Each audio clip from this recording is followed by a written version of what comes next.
안녕하세요. 저는 용인에 사는 60대 여성입니다. 요즘은 조용한 실버타운에서 평온한 나날을 보내고 있지만 제 인생이 늘 이렇게 편안했던 건 아니었습니다. 남편과 사별하고 홀로 아들을 키우며 새벽부터 밤 늦게까지 일하던 시절이 엊그제 같거든요. 그런 제가 오늘은 부모의 사랑과 희생을 당연하게 여기는 자식들에게 경고의 메시지를 전하고 싶어 이 사연을 보내게 됐습니다. 더불어 부모도 무한정 베풀기만 하는 존재가 아니라 자식의 말과 행동에 상처받을 수 있는 평범한 인간이라는 것을 알려드리고자 합니다. 30여 년 전 겨울, 그날의 차가운 바람은 아직도 제 가슴에 아픈 기억으로 남아 있습니다. 저는 젊은 나이에 남편을 먼저 보내고 7살 아들 형준이와 단둘이 남겨졌어요. 남편은 작은 공장에서 일하다가 산업재해로 세상을 떠났는데 보상금이라고 받은 돈은 간신히 장례만 치르기에도 부족한 금액이었죠. 엄마, 아빠는 언제 와? 어린 아들이 매일 밤 묻는 그 질문에 저는 아무런 대답을 할 수 없었습니다. 그저 아이를 꼭 안고 등을 토닥이며 함께 우는 것밖에 할 수 없었죠. 하지만 언제까지나 울고만 있을 순 없었어요. 아이를 먹여 살리기 위해서라도 제가 강해져야 했으니까요. 그때부터 닥치는 대로 일거리를 찾아다녔어요. 그런 저를 안타깝게 생각한 친정엄마와 형제들이 도움을 줘 그 돈으로 시장 한 구석에 작은 분식집을 차리게 됐습니다. 새벽 4시에 일어나 재료를 준비하고 5시부터는 김밥을 말기 시작했어요. 시장 상인들과 아침 일찍 출근하는 직장인들이 주 고객이었죠. 종일 김밥을 마느라 손에는 항상 단무지 냄새가 배어 있었고 손목은 욱신거렸습니다. 그래도 쑥쑥 자라는 아들을 생각하면 힘이 났어요. 마냥 어린아이 같던 아들도 점점 아빠 없는 현실에 적응하며 철이 들어갔죠. 엄마, 애들이 엄마 김밥이 제일 맛있대. 학교 끝나고 친구들을 분식집에 데려온 아들이 자랑스럽게 말하는 모습을 보면 모든 피로가 사라지는 것 같았습니다. 저는 그런 아들에게 부족하지 않은 엄마가 되고 싶었어요. 비록 아버지는 없지만 엄마 하나로도 충분히 행복할 수 있다는 것을 보여주고 싶더군요. 그래서 아들의 뒷바라지를 위해 이를 악물고 일했어요. 분식집 영업시간을 늘리고 주말에도 쉬지 않았죠. 제 몸이 2개였으면 좋겠다고 생각한 적이 한두 번이 아니었습니다. 손목에 파스를 붙이고 다리가 퉁퉁 부어도 쉴 수가 없었어요. 그렇게 일해서 번 돈으로 아들의 공부를 위해 아낌없이 투자했습니다. 엄마, 너무 무리하지 마. 나 학원 안 다녀도 대학 붙을 수 있어. 형준이는 늘 저를 걱정했지만 저는 괜찮다고, 엄마는 튼튼하다고 웃으며 말했죠. 사실 병원 갈 시간도 돈도 아까웠습니다. 그 당시 저는 형준이의 미래를 위한 일 외에는 모든 게 뒷전이었거든요. 그런 저의 노력과 기대에 부응이라도 하듯 아들은 당당하게 명문대 경영학과에 들어갔습니다. 합격 소식을 들은 날, 저는 분식집 한 구석에서 혼자 펑펑 울었어요. 어려운 환경에서도 잘 자라준 아들이 고맙고 남편 없이 아들을 키우며 힘들었던 시간이 떠올라 서러움이 북받치기도 했죠. 그렇게 대학에 들어간 아들은 2학년을 마치고 군대에 다녀왔어요. 근데 아들이 복학하고 1년 남짓 지난 어느 날 분식집으로 여자를 하나 데려왔습니다. 제가 놀라서 눈을 크게 뜨고 바라보자 수줍은 얼굴로 이런 말을 하더군요. 엄마, 제 여자친구 은지예요. 뭐? 여자친구? 아니, 너 만나는 아가씨가 있었어? 그럼 미리 연락이라도 하고 오지 그랬어. 저는 일하느라 화장도 못한 게 마음에 걸려 아들을 타박했어요.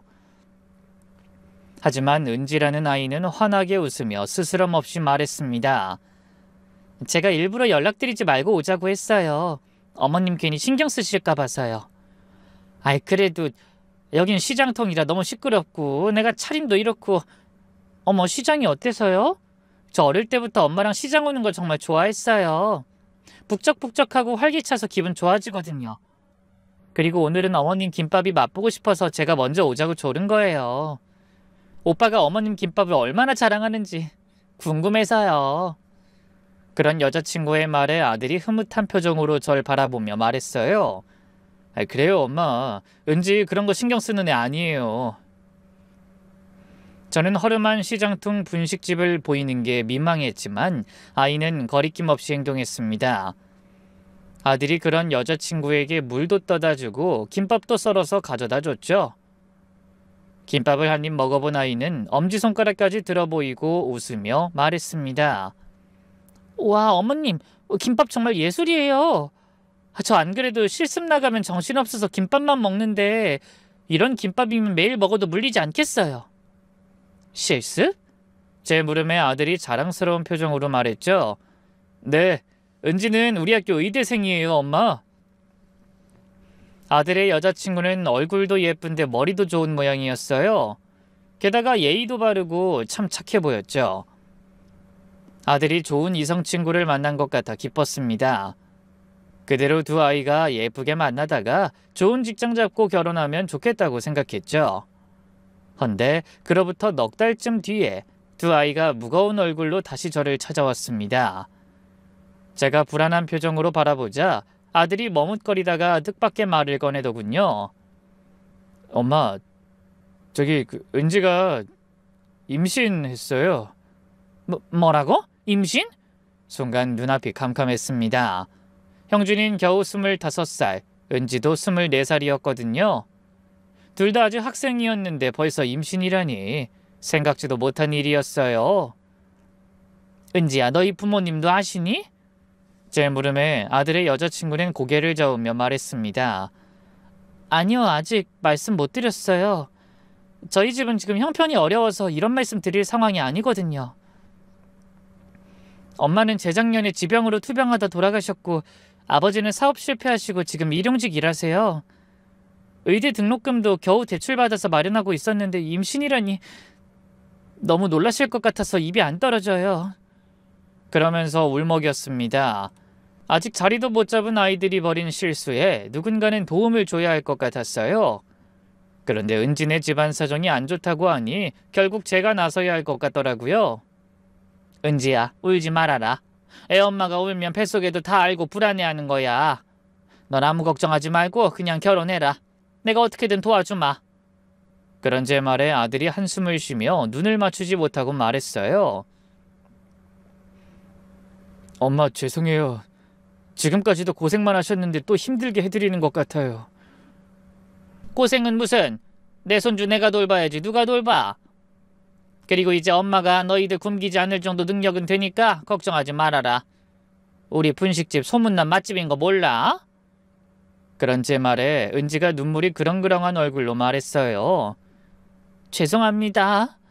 죄송이라니. 아이는 축복이야. 감사한 마음으로 잘 키워야지. 일단 너희 결혼 날짜부터 잡게 부모님께 상견례 하자고 말씀드려라. 알겠습니다. 감사합니다, 어머님. 저는 그런 아들의 여자친구, 아니 예비 며느리의 손을 잡고 애써 웃으며 말했어요. 은지야, 넌 이제 우리 가족이야. 의대도 포기하지 말고 계속 다니도록 해라. 형준이 취직하기 전까진 학비 내가 대주마. 네? 어머님이요? 그래, 내가 힘 닿는 데까지 도와줄 테니 절대 꿈 포기하면 안 된다. 아이는 그동안 걱정이 많았는지 눈물을 펑펑 쏟으며 연신 고맙다고 인사했어요. 물론 저도 넉넉한 형편은 아니었지만 똑똑하고 착한 며느리가 마음에 들어 어떻게든 도와주고 싶었습니다. 그래서 저 혼자 힘으로 아직 자립할 능력이 안 되는 두 아이를 결혼시켰어요. 모든 비용을 제가 감당해야 했기 때문에 결혼식을 가능한 간소하게 준비하고 아이들 학교 근처에 작은 오피스텔을 마련해줬죠. 사돈도 안도하는 표정이었어요. 형편이 어려워 도움을 줄 수 없다며 계속 미안해했지만 저는 괜찮다고 했습니다. 제가 보기에도 시장에서 장사하는 저보다 사업 망한 며느리의 친정이 훨씬 어려워 보였거든요. 몇 달 후 드디어 귀한 손자가 태어났습니다. 며느리의 출산 소식에 저는 처음으로 분식집까지 며칠 쉬며 산모의 곁을 지켰어요. 손자를 처음 안았을 때의 그 감동은 지금도 잊을 수가 없네요. 작고 보드라운 아이를 보니 아들이 태어났을 때가 생각나더군요. 며느리는 눈시울을 붉히며 말했어요. 어머님이 계셔서 얼마나 다행인지 몰라요. 저 혼자였다면 어떻게 했을지. 은지가 눈물을 흘리며 제 손을 잡았습니다. 저도 며느리의 손을 꼭 잡아줬죠. 애 낳으니 친정엄마 생각 많이 나지? 나를 친정엄마라고 생각하고 마음껏 기대해. 애 보는 것도 걱정하지 마. 내가 다 도와주마. 너는 몸조리 잘하고 공부에만 집중해. 그 말을 들은 며느린 퉁퉁 부은 얼굴로 환하게 웃었어요. 아직 어린 나이에 친정엄마도 없이 출산한 며느리가 안쓰러워 산후조리원도 좋은 곳으로 보내줬습니다. 그리고 며느리가 학교에 복학했을 때는 손자를 제가 데려와 키웠죠.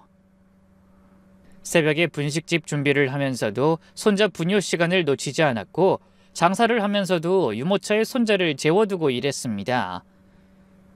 아이가 귀여워서 그런지 손님들도 좋아해 주시고 제가 바쁠 땐 대신 손자를 안아 달래주기도 했네요. 아유, 사장님 손자 보시느라 고생 많으시네요. 아이고, 이게 다 팔자죠. 그래도 이 녀석 보면 힘이 나요. 정말 그랬습니다. 일만 하기도 고단한 나이에 아이를 돌보는 게 분명히 힘든데도 신기하게 손자를 보면 모든 피로가 싹 사라지는 기분이더라고요. 손자가 태어나고 다음 해 아들이 대학을 졸업하고 중견기업에 취직했어요. 하지만 신입사원 월급으로 생활비를 감당하며 의대 등록금을 대기는 역부족이었죠. 결국 아들이 취업하고 나서도 며느리의 등록금은 계속 제 차지가 되었습니다. 그러느라 아이를 돌보면서도 새벽부터 늦은 밤까지 일해야 했어요. 하루 5시간 자면 많이 자는 날이었죠. 그렇게 세월이 흘렀습니다. 며느리가 의대를 졸업하고 인턴 레지던트 과정을 거치는 동안 저는 계속 손자를 돌봤어요. 출근하며 아이를 분식집 가까이 있는 어린이집에 보냈다가 오후에 데려와 저녁까지 먹이고 집으로 데려갔습니다. 어린이집 행사에도 거의 제가 참석했어요. 아들 내외는 늘 바빴으니까요. 그렇게 힘든 과정을 거쳐 며느리가 드디어 전문의가 되었을 때 온 가족이 눈물의 축하 파티를 했습니다. 은지는 제 손을 잡고 펑펑 울었어요. 어머님 정말 감사해요. 어머님 아니었으면 저 절대 여기까지 올 수 없었을 거예요. 그런 소리 하지 말아라. 네가 얼마나 열심히 했는지 내가 다 안다. 이제 우리한테 좋은 날만 있을 것 같구나. 고생 많이 했다. 그때만 해도 전 정말 그렇게 생각했어요. 드디어 며느리가 의사가 되었으니 가족 모두가 행복해질 거라는 사실을 추호도 의심해 본 적이 없었습니다. 하지만 정작 전문의가 된 후에도 며느린 대학병원에서 월급을 받으며 힘들게 일했어요. 당직에 시달리며 잠도 못 자느라 살도 많이 빠졌더라고요. 그러던 어느 날 손자를 데려다 주러 갔을 때 아들이 이런 말을 꺼냈습니다.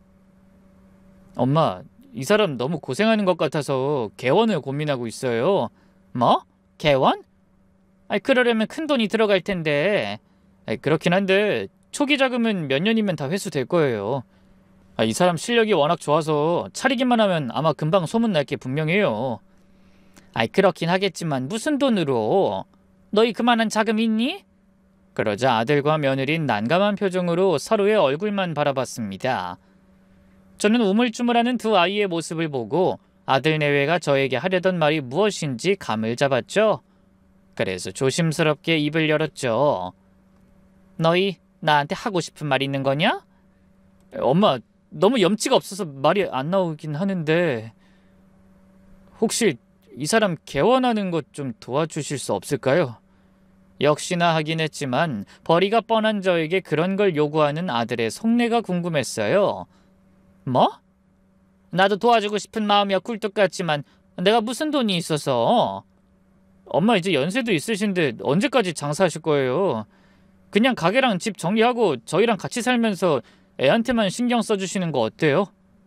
뭐? 그 돈이면 병원을 차릴 수가 있는 거니? 물론 그 돈만으로는 안 되죠. 그동안 저희가 모은 돈에 대출이랑 정부 지원금 받아도 2억 정도가 부족할 것 같아서요. 엄마는 그 정도만 도와주시면 돼요. 그 말을 듣고 얼추 따져보니 제가 가진 걸 전부 정리하면 딱 그 정도 금액이 될 것 같더군요. 아들이 미리 다 계산해보고 하는 말 같았어요. 그래서 잠시 고민하다 고개를 끄덕였습니다. 그래, 내가 도와주마. 우리 며느리도 이제 고생 그만하고 자기 병원에서 일해야지. 제 대답에 며느린 눈을 번쩍이더니 이내 제 손을 잡고 감격스러운 목소리로 말했죠. 어머님 감사합니다. 너무 염치가 없어서 뭐라고 말씀드려야 할지도 모르겠어요. 제가 정말 최선을 다해서 진료에만 집중할게요. 딸 같은 너를 위한 일인데 뭐가 어렵겠니? 그리고 이제 나도 손주 보면서 편안하게 지낼 수 있으니 서로 좋은 거지. 저는 평생을 노력해 일군 가게와 집을 팔면서도 미안해할 아들과 며느리를 위해 애써 웃었습니다.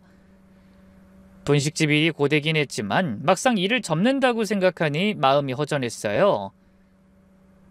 시원섭섭했다는 말이 딱 맞겠네요.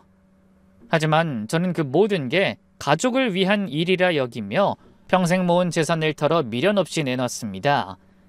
그래서 며느린 강남 끝자락에 대단히 크진 않지만 깔끔한 내과 의원을 열게 됐어요. 하지만 이 병원이 자리를 잡기까지는 시간이 좀 걸렸습니다.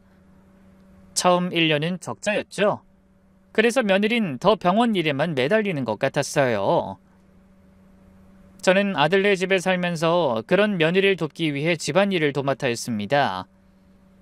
며느리가 병원 일에만 집중할 수 있도록 손자 학원 등 하원부터 집안 청소, 빨래, 요리까지 모두 제가 했죠. 환갑이 훌쩍 넘은 나이였지만 가족을 위해서라면 뭐든 할 수 있었습니다. 그런 노력 덕분인지 병원이 2년째부터 조금씩 자리를 잡기 시작했어요. 며느리의 실력이 소문나면서 환자들이 늘어났고 3년째엔 제법 안정적인 수익을 내기 시작했습니다. 저는 그제야 안도의 한숨을 쉬었죠.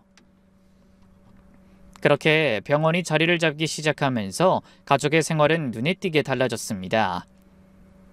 병원은 입소문을 타고 점점 신규 환자가 늘어났고 월 매출 1억을 넘기는 달도 생겼어요. 그맘때 아들도 고민하다 며느리의 병원 경영을 돕기 위해 다니던 회사까지 그만뒀습니다. 그러면서 그림자처럼 며느리 곁에서 출퇴근을 돕고 병원 홍보와 운영에 매달렸어요. 저는 저대로 그런 아이들 몸 상하지 않도록 정성을 다해 음식을 준비하고 살림과 손주 육아에 전념했습니다. 병원이 번창하면서 며느린 점점 더 바빠졌어요. 아침 일찍 나가서 밤늦게 들어오는 날이 많아졌고 주말에도 학회나 세미나에 참석한다며 자주 집을 비웠습니다. 처음에는 이 의사라는 직업이 원래 그런 거라며 이해했지만 시간이 지나면서 며느리의 태도가 눈에 띄게 달라지는 것 같아 당황스러운 일이 자주 생겼어요. 어느 날 아들이 다가와 조심스럽게 말했습니다. 엄마, 은재가 요즘 강남에 아파트 보러 다닌대. 강남에? 거긴 너무 비싸지 않니? 병원이 잘 되니까 대출 받아서라도 옮기고 싶대요. 애 교육 때문에. 저는 의아한 마음이 들었어요. 지금 사는 곳도 충분히 좋은 동네인데 굳이 강남으로 가야 하나 싶었습니다. 하지만 며느리의 결정이니 뭐라 할 수는 없었죠. 그로부터 석 달 후 아들네는 정말로 강남의 아파트로 이사를 결정했습니다. 이사 전에 집을 둘러보러 갔어요. 30평대 신축 아파트였는데 대출을 많이 받은 눈치였죠. 저는 걱정되는 마음에 아들에게 조심스럽게 물었습니다. 예, 집이 좋긴 하지만 이런 집이 한두 푼이 아닐 텐데 어떻게 마련한 거니? 대출 받은 거지? 하지만 아들은 들뜬 얼굴로 태평하게 말했어요. 네, 대출이 많긴 한데 병원 수익이 좋으니 충분히 감당할 수 있어요. 어머님 그런 걱정하지 마세요. 그때 저와 아들의 대화를 들은 며느리가 다가와서 픽 하고 웃으며 끼어들었죠. 어머님, 그깟 대출 이제 저희한텐 별거 아니에요. 금방 갚을 테니까 신경 쓰실 필요 없다고요. 그나저나 어머님도 저희랑 같이 가실 거죠? 며느리가 대뜸 묻는 말에 잠시 말문이 막혔습니다. 예전 같으면 당연히 같이 가는 거라고 웃으며 말했을 며느리가 이젠 거의 의무적으로 저를 데려가는 것 같았거든요. 하지만 전 재산을 내놓은 저는 당연히 갈 곳이 없었고 손자에게 아직 제가 더 필요하다는 생각이 들어 아들네 강남집으로 따라 들어갔습니다. 강남 아파트로 이사한 후 며느리의 변화는 더욱 뚜렷해졌어요. 고급 브랜드 옷과 가방을 사기 시작했고 외제차도 새로 뽑았죠. 병원이 잘 되니 당연한 거라고 생각하려 했지만 예전에 소박하고 검소했던 며느리의 모습은 찾아볼 수 없어 뭔가 불안했습니다. 어머님, 이제 저희도 남부럽지 않게 살 수 있게 됐어요. 그러니까 애 옷 중에 허접하고 구질구질한 건 다 버리세요. 남들 눈도 있고 강남에선 그렇게 입혀서 학교 보내면 따돌림 당해요. 그러면서 멀쩡한 애 옷을 다 버리라고 하더니 백화점에서 깜짝 놀랄 만큼 비싼 옷을 사다 입혔어요. 그맘때도 며느린 여전히 저에게 감사하다고 말했지만 그 말 속에 예전 같은 진심이 느껴지진 않았습니다. 오히려 저를 대하는 태도에서 미묘한 거리감이 느껴졌죠. 전에는 설거지하다가 실수로 그릇을 깨면 괜찮으세요 어머님? 손 이리 주세요. 어디 다치신 건 아니죠? 하며 걱정스럽게 달려오던 아이가 그맘때 제 실수에는 한숨을 쉬며 짜증을 냈죠. 어머님, 좀 조심해 주세요. 그거 한정판 비싼 그릇이라고요. 가끔 제가 만든 음식이 입맛에 맞지 않을 때의 반응도 완전히 달라졌어요. 전에는 맛이 없어도 곧잘 먹어주던 애가 그맘때는 한 숟가락 뜨다가 수저를 거칠게 내려놓으며 신경질적으로 말하기도 했습니다. 어머님, 건강을 위해선 덜 짜게 먹는 게 좋다고 몇 번을 말씀드려요? 이건 다 너무 짜고 자극적인 것들 뿐이라 뭐 맛있게 먹을 반찬이 하나도 없잖아요. 그렇게 작은 지적들이 쌓여갔습니다. 제가 수십 년 동안 해온 요리 방식이 하루아침에 모두 틀린 것이 돼버렸죠. 근데 그런 어미를 봐서 그런지 아니면 사춘기가 왔는지 그맘때부터 손자도 달라지기 시작했어요. 언제부터인가 은근히 할머니인 저를 무시하고 제가 하는 말을 귀찮아했습니다. 할머니, 저 이제 다 컸어요. 학원도 알아서 혼자 다닐 수 있으니까 귀찮게 따라다니지 마세요. 아니, 할미가 귀찮니? 들어가서 숙제할 거니까 저녁 먹을 때까지 부르지 마세요.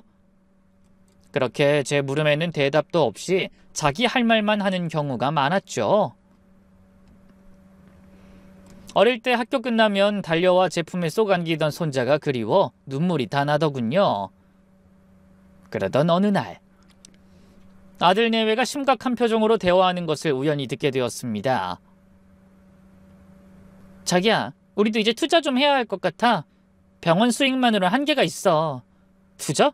무슨 투자? 당연히 부동산이지. 강남 집값은 계속 오를 거야. 지금이 기회인 것 같아. 하지만 우리 집 사느라 받은 대출도 많은데. 병원 담보로 추가 대출 받을 수 있어. 그리고 며느리가 잠시 목소리를 낮췄습니다. 투자하는 집은 어머님 명의로 사자. 어머님은 무주택자니까 세금도 적게 나올 거야. 저는 가슴이 철렁했습니다. 제 명의를 이용해서 본격적인 부동산 투기를 하겠다는 말로 들렸거든요. 야, 아무리 그래도 이 상태에서 추가 대출은 부담 아닐까? 부담이 아니라 기회야. 뭐든 다 때가 있다고. 지금 병원도 잘 되고 집값도 주춤하니까 이런 때가 투자 적기야. 그날 밤 아들이 조심스럽게 제 방문을 두드리고 들어왔습니다. 엄마, 은지가 엄마 명의로 아파트 하나 더 사고 싶대요. 물론 모든 비용은 우리가 낼 거고 나중에 팔면 수익도 나눠드릴게요. 형준아, 그래도 되는 거니? 지금도 대출 많다며. 엄마, 우리 믿어줘요. 엄마한테 손해가는 일 절대 안 할게요. 하지만 저는 마음이 편치 않았습니다. 괜한 일에 욕심부리는 게 아닌가 싶었거든요. 그래도 아들의 간절한 눈빛을 보니 거절할 수가 없더라고요. 결국 제 명의로 강남의 40평대 아파트를 샀습니다. 20억이 넘는 아파트였는데 제 이름으로 된 집이 그렇게 비싼 것이 실감이 나지 않았죠. 며느린 만족스러운 표정으로 말했습니다. 어머님, 이 집은 몇 년만 지나면 적어도 5억은 오를 거예요. 그때 팔면 큰 돈 버는 거죠. 하지만 전 불안했습니다. 내 명의로 되어 있지만 내 집이 아닌 그 아파트가 왠지 무거운 짐처럼 느껴지더군요. 그러다 하루는 며느리가 저에게 더 이상 고마워하지 않는다는 걸 깨닫게 됐어요. 아니, 이 고마워하긴커녕 오히려 제가 해주는 모든 것을 당연하게 여기는 것 같았죠. 그러면서 제가 집안일을 마음에 들게 하지 못하면 대놓고 인상을 쓰며 성질까지 부렸습니다. 어머님, 오늘 왜 이렇게 집이 지저분해요? 제가 손님 오신다고 한 거 잊으셨어요? 아유, 그랬니? 어제 이불 빨래하고 냉장고 청소하느라 내가 좀 피곤해서. 그러니까 일 미뤄두지 말고 제때제때 하시라고 했잖아요. 그리고 돌아서며 저 들으라는 듯이 큰 소리로 중얼거렸어요. 아, 짜증나. 피곤하면 쉬라니까 왜 하지도 못하는 살림을 한다고 고집이야. 돈만 주면 얼마든지 가사도우미 구할 수 있는데. 그 말에 뒤통수를 한 대 얻어맞은 기분이었어요. 제가 아들네 도움을 주려고 한 일이 며느리에겐 쓸데없는 고집으로 취급받는 것 같아 마음이 아팠죠. 헌데 그런 행동을 보이는 건 며느리뿐이 아니었어요. 제 배 아파 낳은 아들도 조금씩 며느리의 영향을 받는 것 같았습니다. 전에는 누구보다 저를 먼저 챙기던 아들이 점점 며느리의 눈치를 보더라고요. 며느리가 저에 대해 불평하면 아들도 따라서 한마디씩 거들었거든요. 그럴 때마다 아들과 며느리가 저에게 도움받을 때 했던 말이 떠올랐어요. 엄마, 병원 수익만 나면 가장 먼저 엄마가 도와주신 것부터 갚을게요. 아니, 오히려 더 큰 효도를 받으실걸요? 하지만 그 효도라는 것은 점점 멀어져만 갔습니다. 며느린 명품 가방과 옷으로 치장하고 강남 부자 모임에 참석하느라 늘 바빴어요. 아들도 매주 골프를 다닌다고 바빴고 손자도 자라더니 주말마다 친구들과 어울리느라 집에 있는 날이 드물었습니다. 저는 그런 가족들을 보며 점점 외로워졌어요. 그러던 중 며느리가 아들에게 또 다른 제안을 하는 소리를 듣게 됐습니다. 자기야, 이번에 정말 좋은 투자처를 찾았어. 내 대학 동기가 하는 바이오 회사인데 곧 상장할 거래. 지금 투자하면 큰 돈 벌 수 있을 것 같아. 그래? 하지만 우리가 투자할 돈이 어딨어. 이 집 담보로 대출 더 받자. 어차피 집값도 계속 오르고 있으니까 위험하지 않을 거야. 기존 대출금 때문에 1금융권에서는 힘들 것 같고 보험사나 캐피탈 쪽으로 알아보면 될 것 같아. 아들은 불안한 것 같았지만 며느리의 자신만만한 모습에 또 설득당했습니다. 그렇게 아파트를 담보로 3억을 더 대출받아 며느리가 말한 회사에 투자하는 것 같았어요. 그 무렵 손자는 점점 더 말이 없어지고 저에게 선을 긋기 시작했습니다. 학교에서 돌아온 아이에게 정성스럽게 준비한 간식을 내놓으면 애가 인상을 쓰며 말했어요. 저 친구들이랑 피자 먹고 왔어요. 이제 제 간식 신경 쓰지 마세요. 그래? 그럼 뭐 다른 거 필요한 건 없니? 그런 거 별로 없어요. 엄마가 용돈 많이 주니까 알아서 사면 돼요. 그 말에 저는 또 한 번 소외감을 느꼈습니다. 제가 기저귀 갈아주고 밥 먹여가며 키운 손자인데 더는 저를 필요로 하지 않더라고요. 그러다 하루는 며느리가 진지한 표정으로 저를 부르더군요. 아들도 옆에 앉아 있었는데 두 아이의 표정이 심상치 않았습니다. 어머님, 저희가 드릴 말씀 있어요.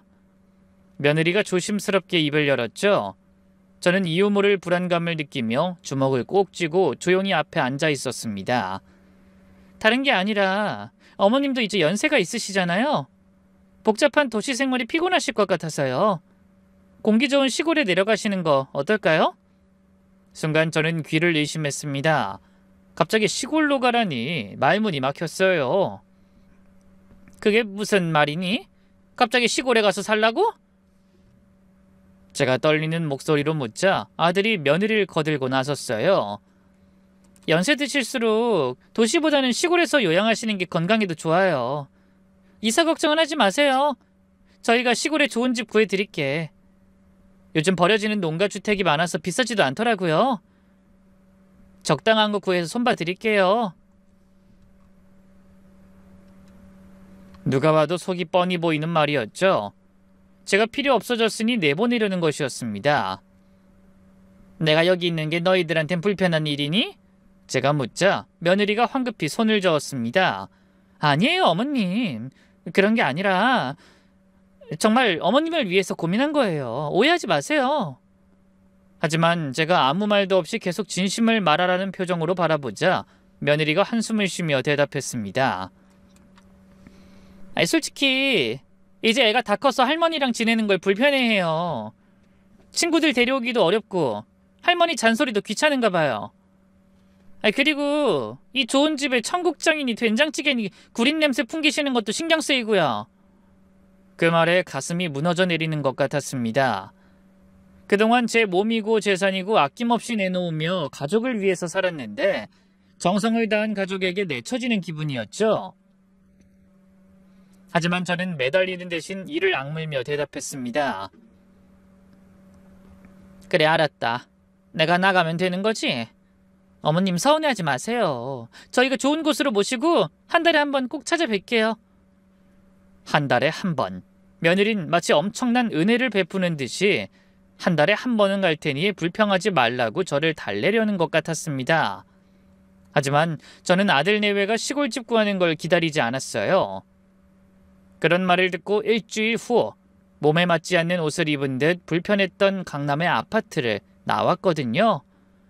그리고 억지로 귀양 가듯 시골로 내려가는 대신 사별하고 혼자 사는 여동생의 집으로 갔습니다. 그렇게라도 제 마지막 자존심을 지키고 싶더라고요. 경기도 외곽의 작은 아파트에 사는 동생이 저를 흔쾌히 받아줬죠. 언니, 그동안 자식들 뒷바라지하느라 고생 많았지. 이제 여기서 편하게 지내. 동생은 저를 따뜻하게 맞아줬지만 아무리 자매라도 남의 집에 얹혀 사는 신세가 편할 리 없었습니다. 그래서 빨리 독립해야겠다고 생각했어요. 하지만 수중엔 돈이 없었죠. 평생 모은 돈을 모두 며느리 병원 개업 자금으로 내주고 빈털털이나 마찬가지였으니까요. 그래서 어쩔 수 없이 다시 일을 시작했습니다. 늦은 나이에 남의 집에 파출부를 다니기 시작한 겁니다. 언니, 우리가 무슨 이팔청춘인 줄 알아? 그 나이에 왜 그렇게 일을 해? 더구나 며느리가 강남에서 돈을 쓸어 담는 병원 원장인데. 혹시 쉬고 싶어서 왔다는 거 거짓말이고 무슨 일 있었던 거 아니야? 저는 아들 내외에게 쫓겨나기 전에 제 발로 나왔다는 말을 차마 하지 못했어요. 그래서 편하게 노년을 즐기고 싶어 동생네 온 척했었죠.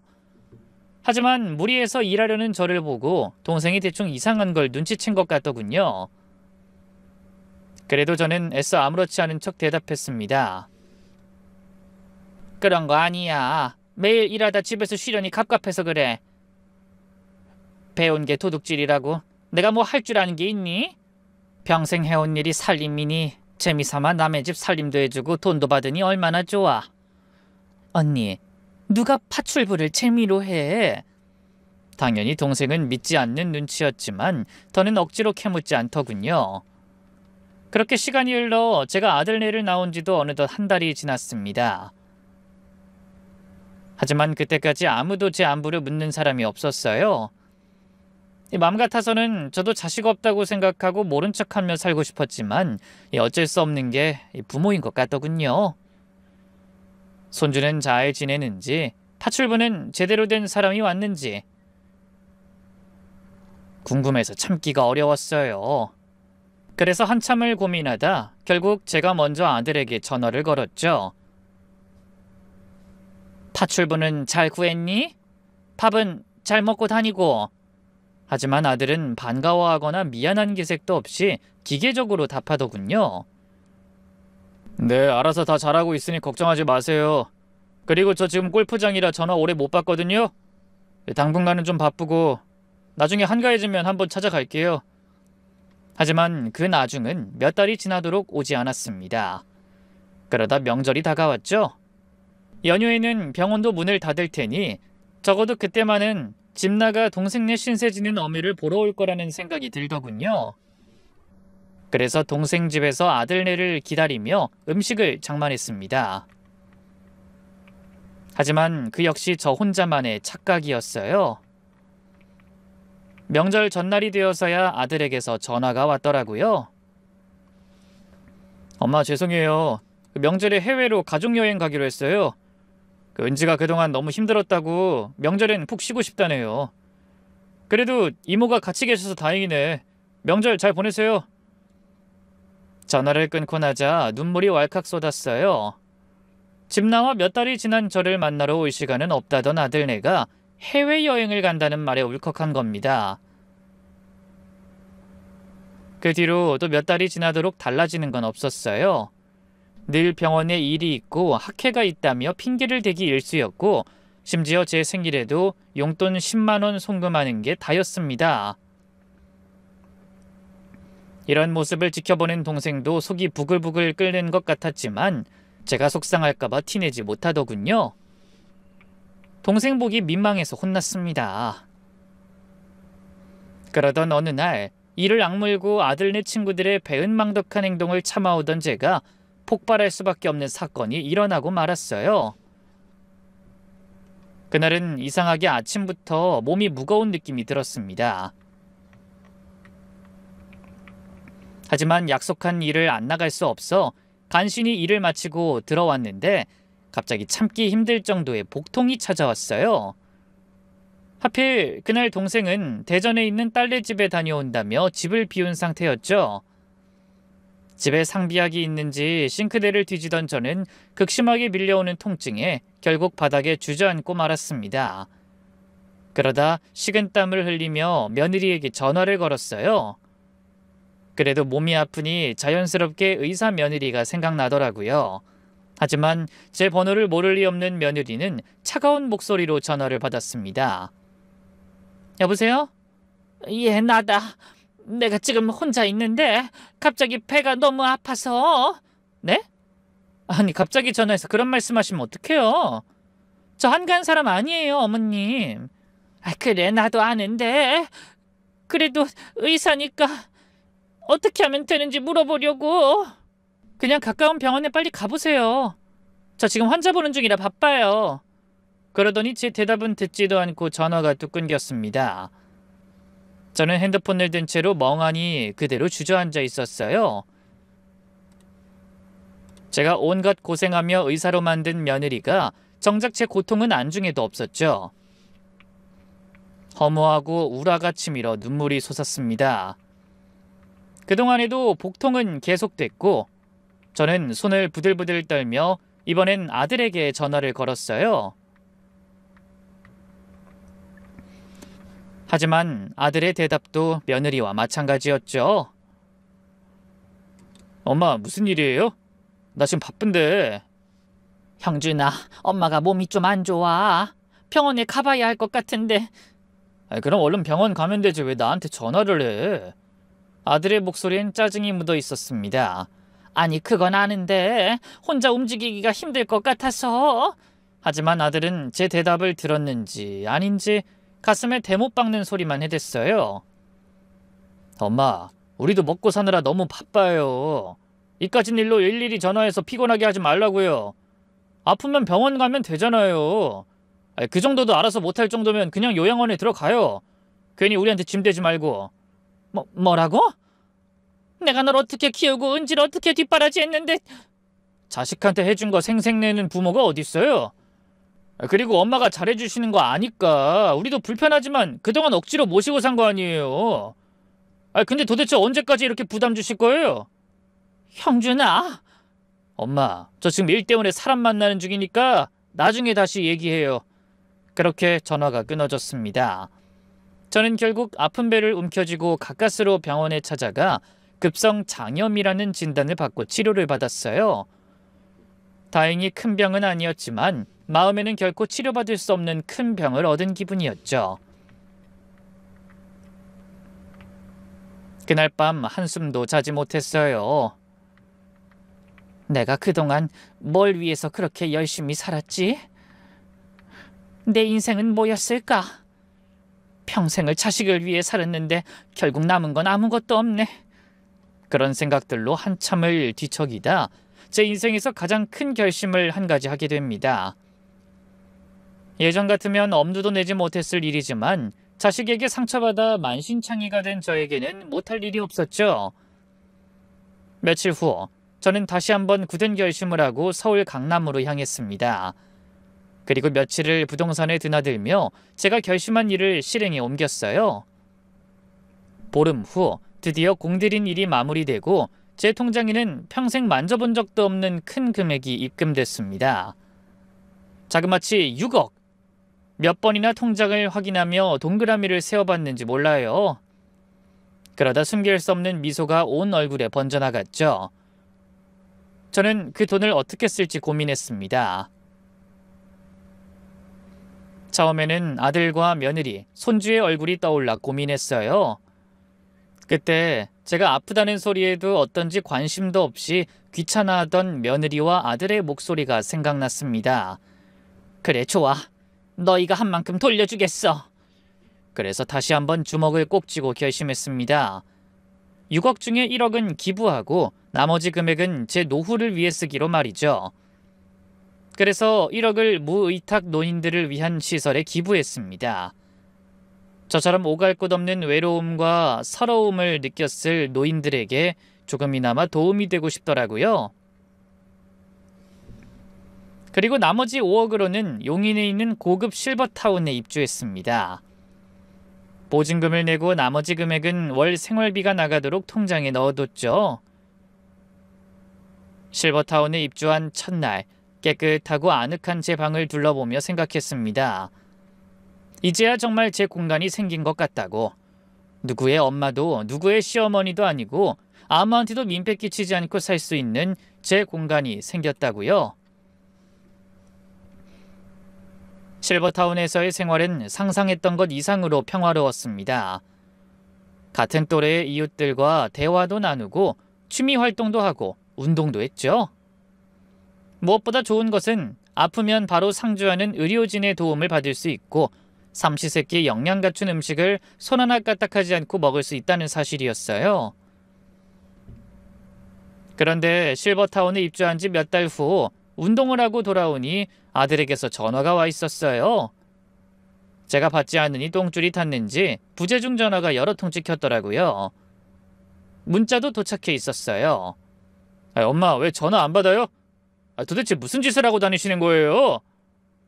집을 나온 지 몇 달 만에 처음으로 아들이 먼저 저를 찾더군요.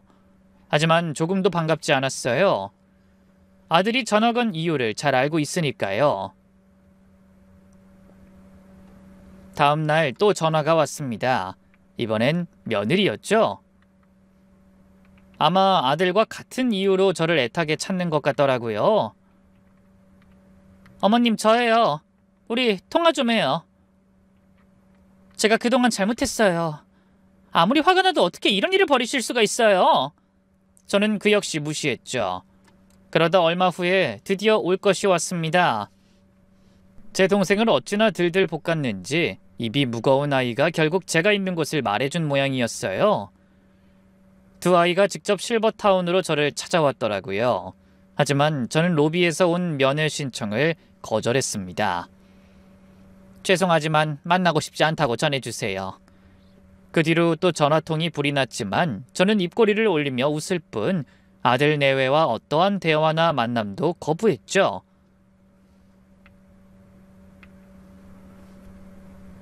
바쁘다는 핑계로 제 얼굴 볼 생각도 하지 않던 아들 내외가 하루가 멀다 하고 연락하고 찾아오는 꼴을 보니 은근히 고소한 기분이 들었습니다.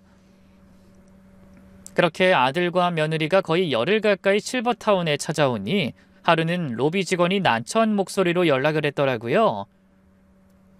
어르신, 그 아드님 내외분이 무척 다급해 보이세요. 만나주시기 전에는 절대 갈 수 없다고 여기서 거의 행패에 가깝게 사정을 하시는데 저는 결국 한숨을 쉬며 곧 내려가겠다고 했어요. 제 사정 때문에 다른 사람들과 직원들에게 더는 폐를 끼칠 수 없었으니까요. 그리고 잠시 후 며느실에서 며느리와 아들을 만났습니다. 두 사람의 얼굴은 예전과 달리 무척 수척해 보였어요. 특히 은지는 그 화려했던 모습은 온데간데 없고 눈밑이 꺼먹고 초췌하더군요. 며느리는 저를 보자마자 달려오더니 멱살이라도 잡을 듯이 소리쳤어요. 어머님! 저는 최대한 아무렇지 않은 표정으로 답했죠. 바빠서 전화도 못 받는다던 애들이 여기까지 무슨 일이냐? 제 말에 며느리가 독을 뱉어내듯이 표독스러운 목소리로 외쳤어요. 그걸 지금 몰라서 부르시는 거예요? 아파트에 도대체 무슨 짓을 하신 거예요? 아, 그거? 너희들도 알다시피 팔았다. 그 말에 이번엔 말없이 있던 아들이 꽥하고 소리를 질렀습니다. 엄마! 아이고, 귀청 떨어지겠다. 어미 아직 귀 안 먹었으니 조용조용 얘기해라. 내가 지금 조용히 하게 생겼어요? 도대체 왜 그런 말도 안 되는 짓을 하신 거예요? 그 집 엄마 이름만 빌린 거지 엄연히 저랑 이 사람이 투자한 거 몰라요? 아들이 소리를 지르자 충격을 받은 듯 입을 다물지 못하던 며느리도 목청껏 소리쳤죠. 어머님 어떻게 그러실 수 있어요? 그 집은 저희가 산 거잖아요. 하지만 전 동요하지 않고 담담하게 대답했어요. 그건 너희 생각이지. 법적으로는 엄연히 내 집이었어. 그러니 내가 아무 문제 없이 팔아버릴 수 있었던 거 아니겠니? 그렇습니다. 눈치채셨겠지만 저는 아들 내외에게 철저하게 버림받고 상처받은 마음을 집을 팔아버리는 걸로 복수하기로 결심했어요. 그래서 제 명의를 빌려서 투자한 집을 몰래 팔아버렸죠. 돈 벌기 위해 제 명의를 이용하려던 아이들은 오히려 그로 인해 뒤통수를 맞게 된 겁니다. 솔직히 말이 복수지. 제가 아들을 키우고 며느리 의대 학비며 병원 개원 비용을 댄 걸 생각하면 그냥 제 돈을 돌려받는 거라고 생각하면 될 일이었어요. 다행히 제가 집을 판다고 하자 그 집에 전세 살던 세입자가 구매 의사를 밝혀 일이 은밀하고 신속하게 진행될 수 있었어요. 그래서 전세 보증금과 세금을 제외하고 제 손에 쥐게 된 부동산 매도 차익이 6억 원이었던 겁니다. 투자 기간에 비해 수익이 상당했어요. 운 좋게 그 지역에 호재가 생겨 가격이 단기간에 많이 올랐다고 하더라고요. 제가 너무 당당하게 나가자 아들은 어리둥절한 표정으로 말했어요.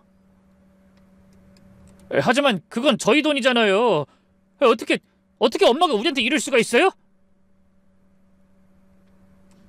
그 말은 내가 지난 몇 달간 혼자서 쉼없이 했던 말이구나. 어떻게 너희가 나한테 이럴 수가 있는지 아무리 생각해도 믿기지가 않았거든. 아마 지금 너희가 느끼고 있는 기분이 바로 내 기분이었을 거다. 이제 알겠니? 그 말에 며느리의 얼굴이 불그락불그락 하더니 소리쳤어요. 말장난하지 말고 그 돈 내놔요. 여기 보증금 돌려달라고 하고 얼른 퇴소하시라고요. 네가 뭐라고 해도 소용없다. 난 여기서 절대 안 나갈 거고 그중 1억은 벌써 기부했어. 뭐요? 기부? 며느린 비명에 가깝게 소리쳤어요. 그래, 좋은 일에 썼으니 뭐 나중에 복이 되어 돌아오지 않겠니? 아들과 며느린 말문이 막혔는지 한동안 입을 다물지 못하더니 거의 울먹거리며 말했어요. 어머님, 제가 잘못했어요. 혹시 그때 배 아프다고 전화하셨을 때 바쁘다고 해서 섭섭하셨어요? 그때는 환자를 보고 있어서 어쩔 수가 없었잖아요. 내가 언제 너한테 데리러 오라고 했니? 난 배가 아프니 왜 그러는지 물어보려고 한 것뿐이다. 며느리가 유명한 내과 의사인데 시어미가 그 정도도 못 물어? 근데 넌 뭐라고 했어? 뭐가 어떻게 아픈지 묻지도 않고 귀찮아하며 전화를 끊더니 그 뒤로도 내가 살았는지 죽었는지 관심도 없었지? 형준이도 마찬가지였고. 제 말을 듣고 이번엔 아들이 억울하다는 듯 씩씩거리며 말했어요. 엄마가 무슨 어린애예요? 어떻게 고작 그런 일로 서운하다고 이렇게 큰일을 벌여요? 고작 그런 일? 너희 내가 집 나가고 연락 한 번 한 적 있냐? 어쩔 수 없이 생일에 10만 원 보낸 게 다지. 그것도 거지 적선하듯. 내가 배 아파서 전화했을 때 네가 분명히 그랬지. 알아서 살라고. 그래서 내가 혼자서 알아서 잘 살아보려고 한 일인데 도대체 뭐가 문제라고 이래? 저의 달라진 태도에 아들과 며느리의 얼굴이 창백해졌습니다. 아이, 엄마, 이건 엄연한 도둑질이에요. 그 집은 분명히 우리 돈으로 산 거잖아요. 뭐야? 어디 감히 어미한테 도둑이라는 말을 써? 그러는 너희가 강도지. 김밥 팔아 의대 학비까지 내주며 뒷바라지 했더니 집 팔고 가게 판 돈까지 뜯어간 인간들이 그게 할 소리야? 그래놓고 이제 귀찮아지니 나 몰라란 주제 터진 입이라고 그딴 소리를 짓거려? 제가 울부짖듯이 내뱉은 말에 며느리가 절망적인 표정으로 대답했죠. 어머님, 저희가 잘못했어요. 정말 죄송해요. 하지만 그 돈이 없으면 저희는... 잘 나가는 병원 원장이라고 큰 소리 칠 땐 언제고? 왜? 무슨 일 있냐? 그때 아들이 고개를 떨구며 말했습니다. 엄마, 저희 진짜 그 돈 없으면 큰일 나요. 이 사람이 집 담보로 대출받아 투자한 주식이 완전 휴지 조각이 됐단 말이에요. 뭐야? 갑자기 그게 무슨 소리야? 그렇게 자신 있어 하더니 그게 대표가 횡령을 했대요. 이제 그 회사는 끝났어요. 그때 아들의 말을 듣던 며느리가 끼어들어 애원하듯이 말했어요. 그동안 여기저기 투자한다고 집이랑 병원 담보 잡혀 잔뜩 돈을 끌었었는데 우리 병원 앞에 엄청난 규모랑 시설을 갖춘 내과가 새로 문을 열었어요. 그래서 예전처럼 매출이 안 올라서 대출이자 내기도 빠듯해요. 다행히 그 아파트는 가격이 꽤 오른 것 같아서 그거 처분해서 급한 불 꺼보려고 한 건데 이런 일이 생긴 거예요.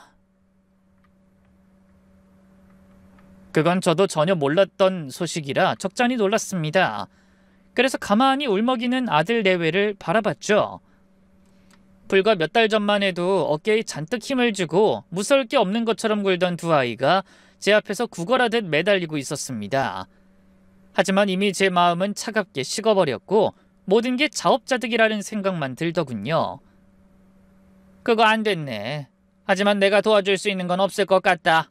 엄마! 어머님! 제발 이러지 마세요! 너희가 겁없이 벌인 일 너희가 알아서 수습하거라. 난 이제 자식이고 며느리고 없다. 저는 자리에서 일어났지만 며느리가 제 팔을 잡았습니다. 어머님 제발요. 한 번만 도와주세요. 저희가 정말 잘못했어요. 은지야, 내가 너를 의사로 만들기 위해 얼마나 고생했는지 아니? 새벽에 일어나서 온종일 김밥 말고 손목이 부러질 것 같은 고통도 참아가면서 애를 봐줬어. 네 학비 내느라 병원 갈 돈도 아꼈다고. 근데 넌 뭐라고 했니?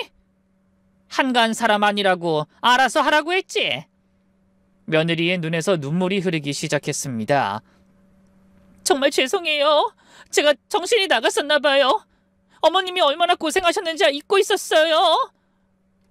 다들 저를 떠받들고 돈이 막 굴러들어오니까 제가 잘나서 그렇게 된 것 같아요. 잘못했어요. 죄송합니다. 이제 와서 그런 말 해도 소용없다. 나도 내 인생 살 테니 너흰 너희 인생 살아라. 앞으로 서로 없는 사람이라고 생각하고 살자. 너희가 그렇게 원하던 게 이거 아니냐? 저는 그대로 자리를 벗어났습니다. 뒤에서 아들이 계속 불렀지만 돌아보지 않았죠. 며느리가 달려와 매달리는 것도 뿌리쳤습니다. 하지만 그 후로도 아들과 며느린 계속 찾아왔어요. 그래도 저는 조금도 흔들리지 않고 아이들을 만나지도 전화를 받지도 않았죠. 그랬더니 한동안 두 아이가 다 조용하더라고요. 그래서 한시름 놓았네요. 이제야 이것들이 포기한 모양이구나.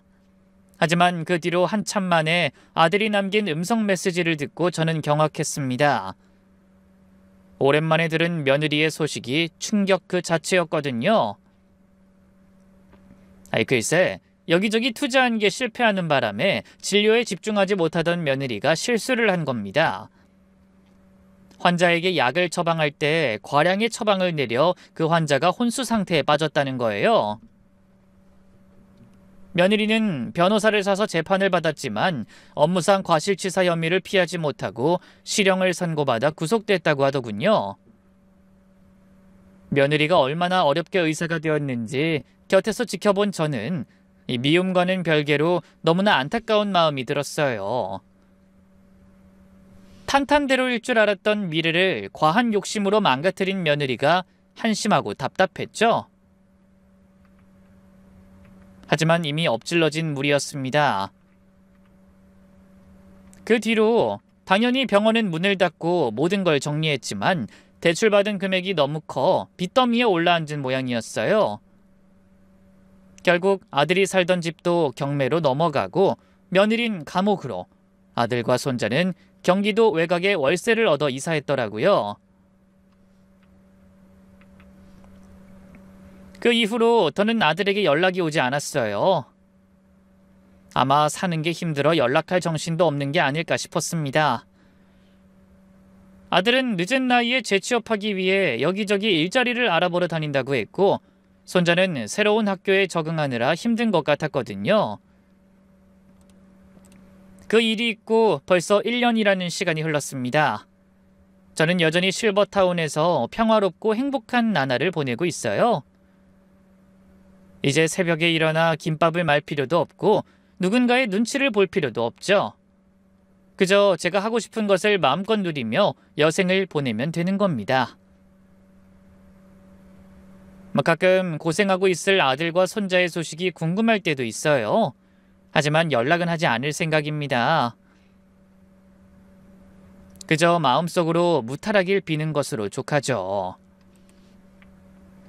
부디 그 아이들이 자신의 잘못을 깨닫고 앞으로 남은 인생은 새로운 사람으로 바르게 잘 살아가길 빌고 또 빌어봅니다. 특히 며느리는 더더욱 잊고 살던 과거를 떠올리며 새 사람이 되어 사회로 나오길 바라는 마음이에요. 그럼 이 부끄러운 제 가정사에 함께해 주신 많은 분께 깊은 감사를 드리며 저는 이만 물러가겠습니다. 남은 하루도 무탈하고 행복하게 보내세요.